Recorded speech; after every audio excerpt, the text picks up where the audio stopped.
మొత్తానికి పంచాయతీ ఎన్నికలు తుది ఘట్టానికి చేరుకున్నాయి. పల్లెపోరు ఫలితాలు ఒక్కొక్కటిగా వెలువడుతున్నాయి. చివరి విడత ఫలితాలపై సర్వత్రా ఉత్కంఠ నెలకొంది. ప్రధాన ప్రతిపక్షం తెదేపా, అధికార పక్షం కాంగ్రెస్ నువ్వా నేనా అన్నట్లున్నాయి. మొత్తం 7,203 పంచాయతీలకు గాను ఏకగ్రీవంతో కలుపుకొని తెదేపా 550 స్థానాలను గెలుచుకుంది.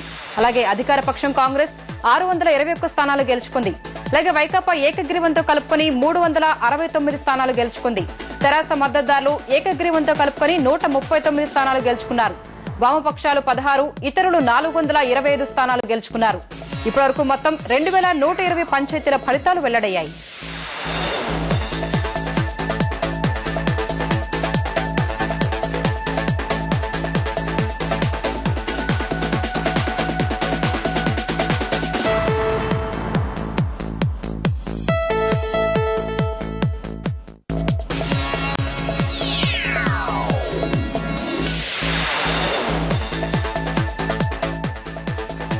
మూడో విడత పంచాయతీ ఎన్నికలకు లెక్కింపు కొనసాగుతోంది. ఫలితాలు ఒక్కొక్కటిగా వెలువడుతున్నాయి.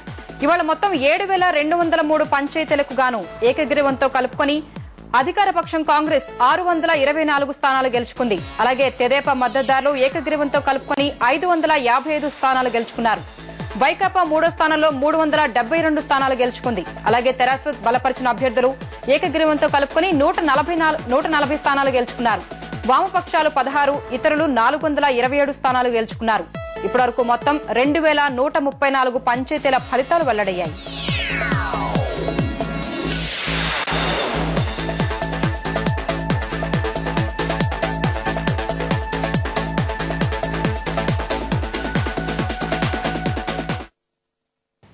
ఇప్పుడు ప్రకటనలు.